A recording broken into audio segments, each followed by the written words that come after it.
The TCU defense has a unique challenge this week. Not only do they have to prepare, for Kansas State, and a offense has been really efficient and explosive over the past 2 years, but who's playing quarterback for the Wildcats? Is it Will Howard, who they are familiar with, or is it true freshman Avery Johnson, really talented, who just had a fantastic game using his legs and his arm occasionally against Texas Tech? We'll talk about that more next. It's Locked On Horned Frogs, your team every day.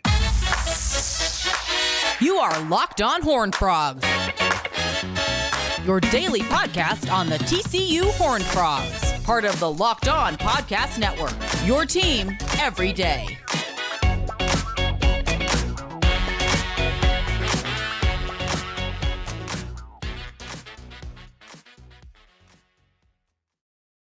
That's right, Locked On Horned Frogs, your team every day. Friends, I am so close to 1,000 subscribers. 988 last I checked. So please subscribe to the YouTube channel if you haven't. Also subscribe on Apple Podcasts, Spotify, wherever it is that you listen to podcasts on regularity. And you can find me on Twitter at SimcockSteven. The show is at Locked On TCU. Thanks for sticking around and joining us on a Tuesday. Sonny Dykes will speak to the media later today. Kansas State this week. Obviously, a lot of history like in the past decade between these two schools, but I feel like the juice and if there is a rivalry, it really got ignited and ramped up last season. TCU beats K-State in Amon Carter Stadium on a Saturday night in October, and there were a couple injuries to K-State quarterbacks that day.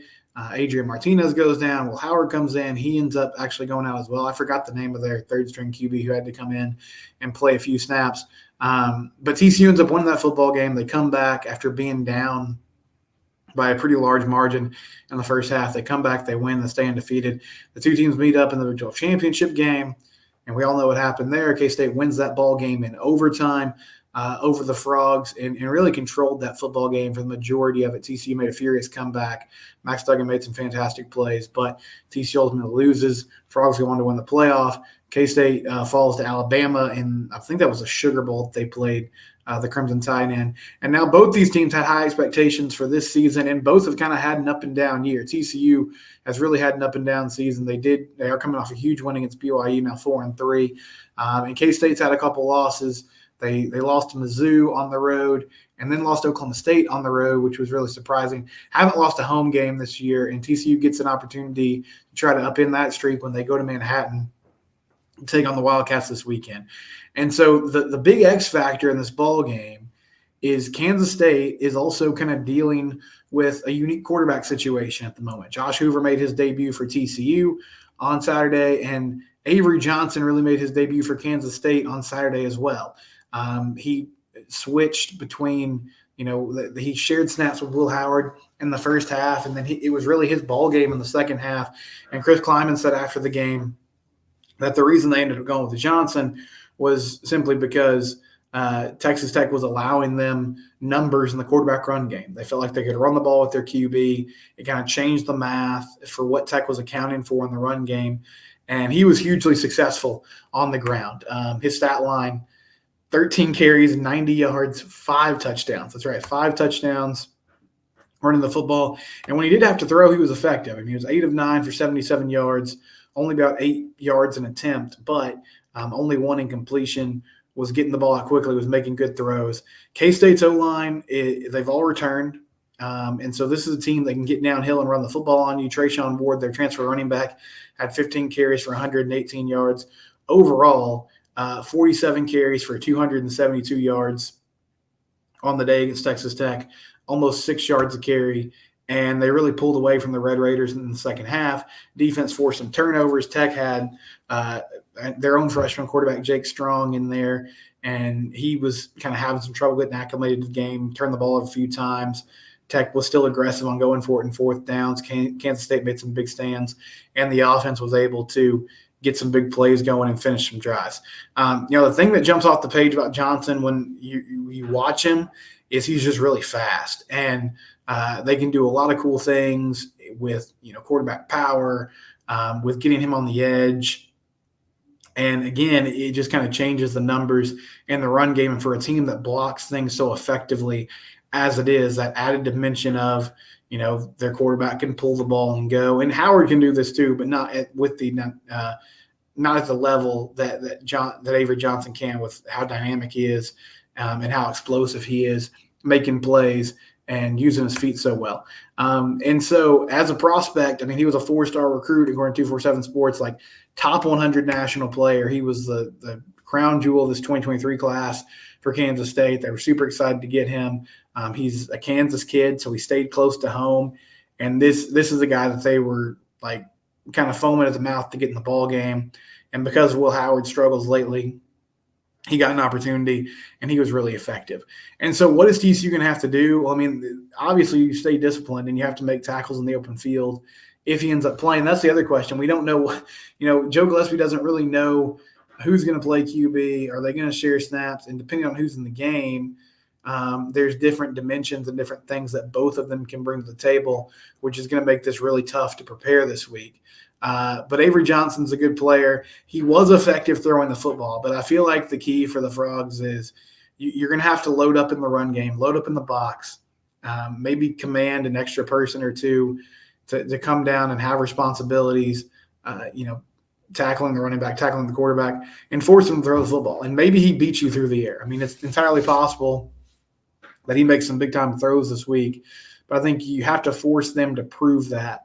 And just show that he can get it done on a consistent basis before you stop selling out in the run game, because that's the way that K-State wants to beat you, and that's the quickest way that you can lose the football game and get yourself into trouble, is if they're just running up and down the field on you like they did against Texas Tech.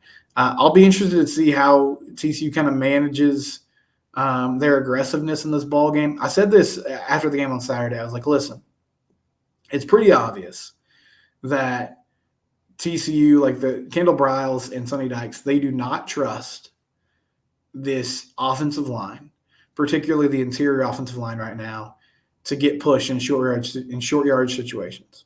And I understand too that when you're constantly spreading people out and you're in 4 and 5 wide receiver sets a lot, that you also just don't have the numbers all the time. Like if the defense loads up the box in any way to stop the run game, then there's more people than you can block, and it makes it really tough to get even a couple yards on a play. The thing that kills me about it is, and this is not just a problem that's specific to TCU. This is something that you'll see all across college football, and really I see at the high school level too. But because all these teams that spend the majority of their time in shotgun and spread you out, they're not comfortable going under center, even in small doses. And so they just don't do it. Last season with Garrett Riley, Max Duggan, you saw TCU go under center occasionally. I saw Chandler Morris go under center a handful of times in the beginning of the season. Josh Hoover didn't do it at all on Saturday. And he's more used to a true kind of air raid scheme from his high school days. So I would imagine that that's something that he has even less familiarity with than Chandler did. But it kills me that teams have since they don't rep this stuff in practice, since they don't rep, get in under center and running quarterback sneak or running in heavy formations, then they can't bring it in the game. And it feels so one-dimensional at times when you're in situations like that where it's 4th and 2 or 3rd and 1. And you just can't go to some of those, heavier run looks because your team doesn't know how to practice it well and doesn't know how to execute it in key situations. But this is going to be a huge game for the TCU defense. If they can slow down this offense, especially if Avery Johnson's playing, it's going to be up to this front 7. I think the linebacking core with the addition of Shad Banks has improved a lot. Byron Bailey mentioned that on YouTube yesterday. It was like, it's interesting how since Shad took over, the defense looks a lot better. And, I mean, he definitely brings, like, an added athleticism and explosiveness that, I mean, just to be fair, like Johnny Hodges didn't have or doesn't have that club in his bag. I think Johnny, when he comes back from injury, is still going to be a valuable member of the team and somebody that they can use in certain situations. But, excuse me, as far as an everyday linebacker goes,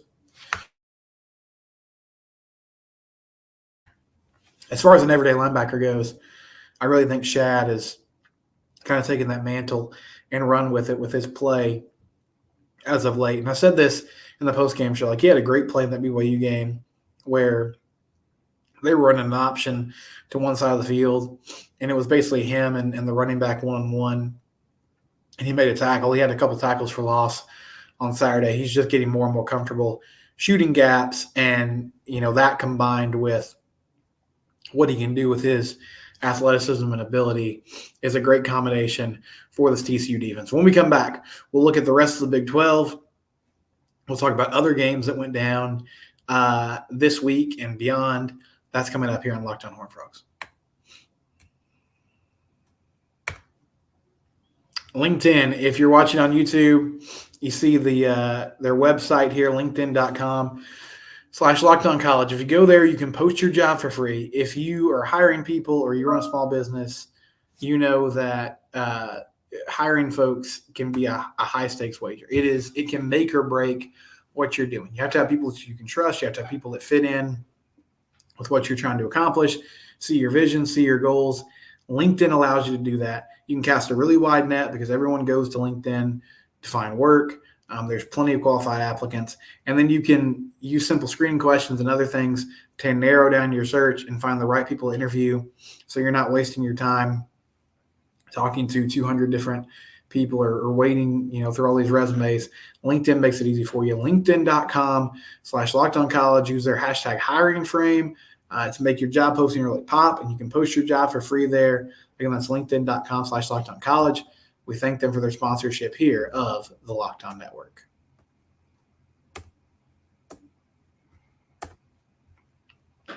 So around the rest of the Big 12 this past weekend, we talked about that K-State Texas Tech game, but I didn't give you the final score.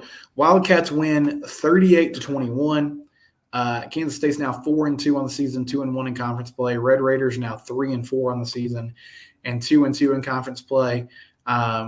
Tech had another quarterback injured. Baron Morton gets banged up with a shoulder injury. Jake Strong had to come in the game. That offensive line can just not protect their QBs. I mean, they struggle so much to keep those guys upright. And Tech's another team that there was a lot of hype around them. Thought maybe they could be a dark horse candidate in the Big 12, but it feels like they're just still not good enough up front. Joey's doing a good job recruiting over there. I don't love I get it. I get what the numbers say. I don't love his constant infatuation with going for it on fourth downs. I think there has to be a balance between there's a good chance that we could convert this, but also, what point in the game are we at? What's happening? What's going on? And should we maybe be a little more conservative and allow our defense to make plays? But we'll see what happens with the Red Raiders and Morton's health. If he can go against BYU, they are the favorite on the road in Provo this week, which I think a lot of that has to do with just what Vegas saw from BYU when they came to Fort Worth on Saturday. Okay, the craziest game of the weekend. Houston beats West Virginia 41-39 on a Hail Mary as time expired. Houston's now 3-3 and 1-2 in Big 12 play. Mountaineers are 4-2, 2-1 in Big 12 play. They dropped their first game of Big 12 conference play. Garrett Green hit his tight end on 4th and 10 with 12 seconds left for a long touchdown pass to give the Mountaineers the lead, and it looked like West Virginia was going to escape again with a huge victory. Green was really great in this game, 391 yards, 2 touchdowns, 1 pick.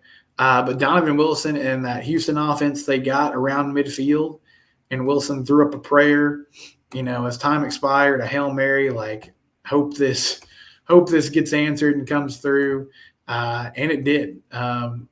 It was a 49-yard touchdown pass to Stephon Johnson. He catches the ball in the end zone after it was tipped up in the air, and the Cougars win that football game. And what was, kind of the Dana Holgorsen Bowl, his current team against his former team. Man, the losses and Iowa State won this week, and they looked good. But the losses to Iowa State and West Virginia are going to kill me for a while because they were just such winnable football games. West Virginia is not a bad football team. They're pretty solid. But they have some talent deficiencies, and it allows teams like Houston to find a way to beat them. And football's a week-to-week sport. But those were just real misses by this TCU team, not finding ways to win those football games because those are teams that they could and should be able to beat, under normal circumstances. But, hey, it is what it is. Oklahoma State has won 2 in a row, 39-32 over Kansas. Pokes are now 4-2 and overall on 2-1 in Big 12 play. Kansas is 5-2 and 2-2 in Big 12 play. Jason Bean, Kansas's backup quarterback, had a really good game. Threw for over 500 yards, 4 touchdowns. Did have a couple picks. Also, Kansas missed out on a couple fourth downs, which was costly in this ball game. I really thought this team could maybe fight for a Big 12 title, at least making it to Arlington. But it just feels like the injuries to Jalen Daniels are too much to overcome.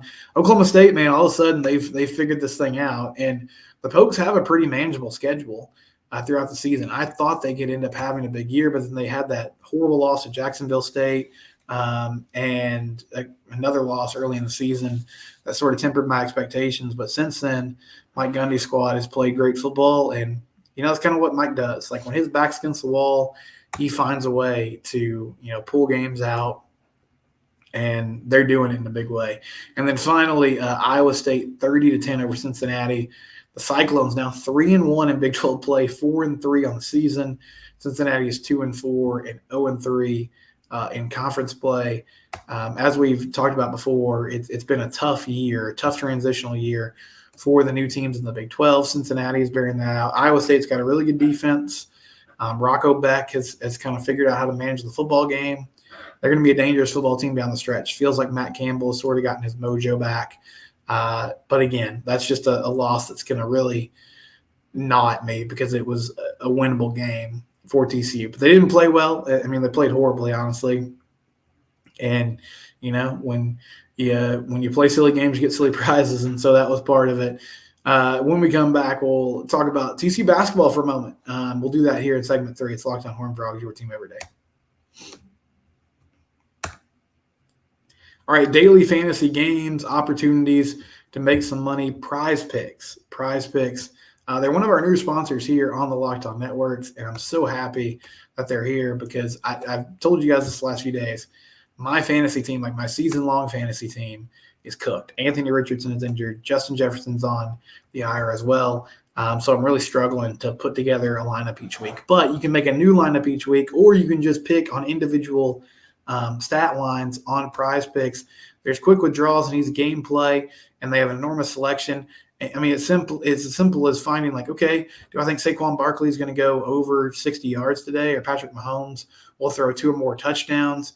Do I feel like Travis Kelce will get more than 50 passing yards, or he'll go under that? Just pick a few players, pick a few stat lines, and you can get involved in the PrizePicks actions. They also have weekly deals like Taco Tuesday. On Tuesdays, PrizePicks discount select player projections up to 25% to provide even more value on your bets. Go to prizepicks.com/LockedOnCollege and use LockedOnCollege for a first deposit match up to $100. This is the key. This is free money I'm talking about. prizepicks.com/LockedOnCollege, and you'll get a first deposit match up to $100. Again, that promo code is LockedOnCollege for a deposit match up to $100. Daily fantasy games, a lot of different options that you can get involved in. PrizePicks, we thank them for their sponsorship of the Locked On Network. So final thing before we go, kind of quietly here, TCU Basketball is doing a really good job on the recruiting trail for the 2024 class. If you missed this last month, they landed Micah Robertson out of Oak Hill Academy, who really seems like your typical Jamie Dixon wing player. Really long, 6'6", 200 pounds, good defender, great slasher, ability to get to the rim, finish around the rim, kind of some Micah Peavy similarities, which is really cool. Over the last few weeks, on October 11th, they landed Ashton Simmons, combo guard from Beaumont, Texas, a 3-star player who had offers from George Mason, Grand Canyon, Lamar, Louisiana Tech, another really good athlete who can score. Texas A&M was also involved in his recruitment. Good offer list for Ashton. And then they landed a legit 6'10", 6'11" center, Malik Diallo, who is from Utah. BYU was really heavy on him in the recruiting process. They thought they had a good chance to land him and try to keep him home. Also, Cal, Vandy, He's a 4-star player, according to 247 Sports. Again, really good size, good hands, ability to finish around the rim. And then they're also like going after David Punch, who's actually down from my neck of the woods in Harker Heights. And Punch is a 3-star or 4-star prospect, depending on where you look or what recruiting service you look at. But really good size, 6'7", has offers from Penn State, Xavier, NC State. A lot of out-of-state schools are involved in his recruitment. Plays hard on both ends of the floor. Watched some highlights of him recently, and he can finish, man. He's explosive, making things happen. And so we've talked lately the last few years about how Jamie is really focused on the portal, and that's how he's building his team. But this 2024 class, they're currently ranked on 247 Sports as the number 15 class in the nation. Top 15, which is really awesome, and maybe one more commit to come. Punch is announcing his commitment on Saturday. So we'll see if the Frogs can land him as well. So just a quick basketball note for you. I know we're in the middle of football season, but I do try to pass along some other sports notes as we go along here. I'll be back tomorrow. It's Locked On Horned Frogs. It's your team every day.